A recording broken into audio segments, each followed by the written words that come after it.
Do you want to take story time to the next level? Add makerspace or STEM. If you're pairing books with simple hands-on challenges that turn reading into an adventure, especially for kids who learn best by doing. In today's video, I'm going to share 2 playful STEM activities inspired by favorite children's books that are perfect for reluctant readers. They help build curiosity. They help anyone who learns best by moving and exploring. Hope you stick around.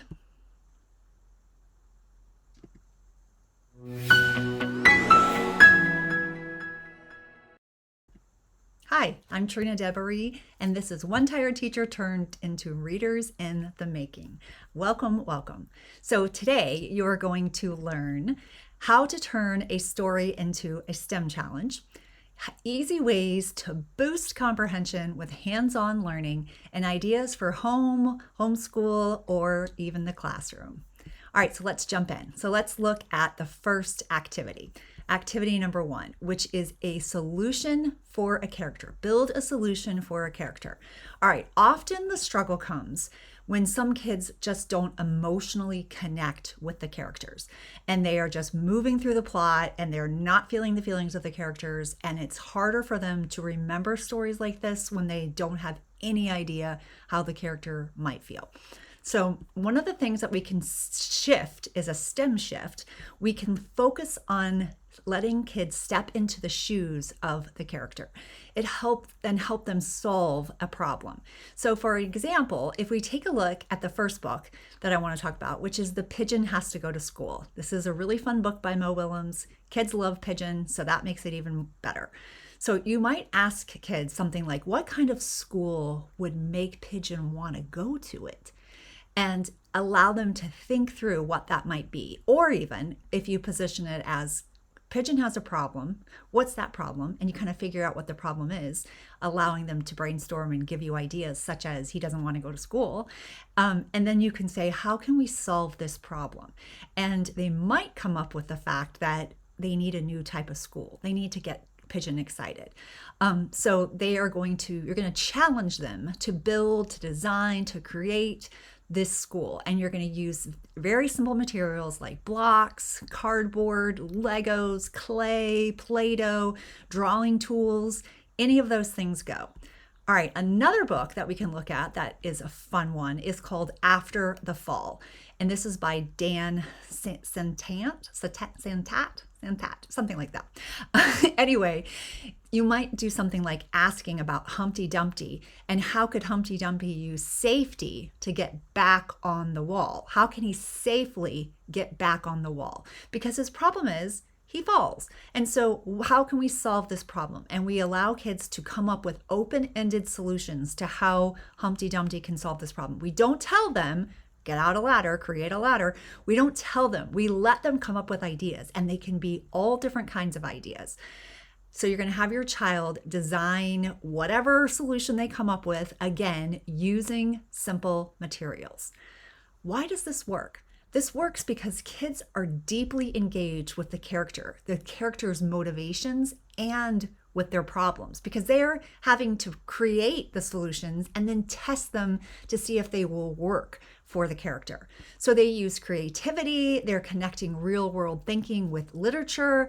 Their story is becoming the spark of something else.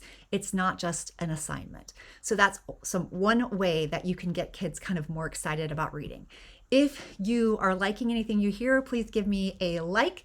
I would love to know that. Drop a comment, any of those kind of things. All right, let's look at activity number 2, creating a STEM extension. All right, so what do I mean by that? Well, first of all, what is the problem? What is the struggle? The struggle is kids often forget the story right at the end of the story. They forget it, they're done, there's no retention, they're not going to remember any parts of the story. And that is the problem, because we are wanting kids to remember stories. We're wanting kids to be able to locate stories in their mind, in their brain, connect them to other stories, remember what they've told, work through all the different things we want kids to understand, perspective, point of view, author's purpose, all the stuff. All right, so let's talk about let's talk about how we can solve that. We can solve this by creating something that goes beyond the story. So when we turn the design or the story design into a challenge, we look at how do we begin learning after the last page? Like, how do we go beyond the story? And in this case, we might do something like, what's a challenge this, character might face moving forward? For example, if we were looking at like Rosie Revere from Rosie Revere, that engineer, we might design her next invention. We might think, what does Rosie do next after this is over? Like, what comes next for Rosie? So they have to use what they know about characters, what they know about the setting of the story, what they know about story elements, and then they have to move forward. Another example might be like in Piggy and Elephant. How would Piggy help fix a problem without hurting Gerald's feelings? Because sometimes Piggy ends up hurting Gerald's feelings. How can we use what we know about Piggy and Gerald in order to help solve that problem? So we can extend the story. So that's another thing that we can do. Kids can use sketches, they can use blueprints, they can use a prototype, they can test it, they can revise it. We don't want to leave out revision, because revision is often where the magic happens, when kids have to iterate on something. It also puts them in the opportunity to practice failure, practice things not working out in a safe space where they can learn to move through that and figure out what to do next. That's really important for life. All right, so let's talk about why this works.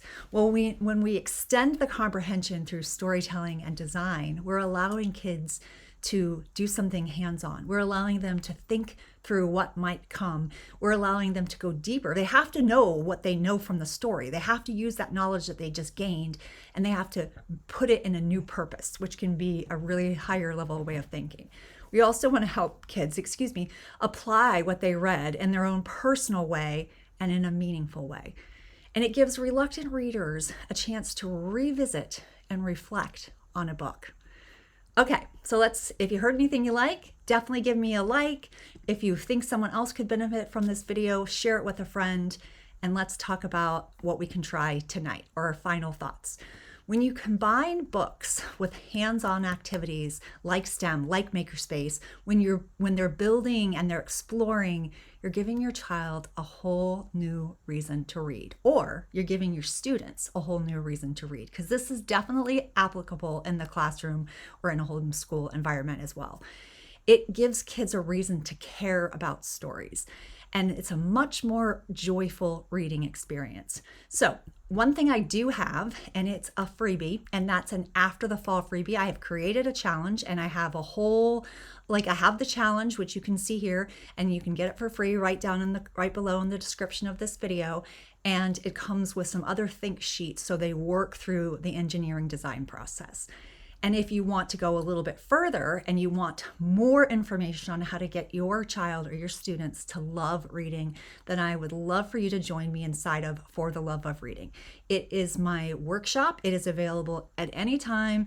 It's only $9.99. It's very cheap. It's right below as well. It's an hour-long workshop, and it will give you quick, easy, manageable tips to help kids fall in love with reading. Okay, if you like what you heard, give me a thumbs up. Share it with a friend, and definitely make sure to subscribe. And come back next week. Bye for now.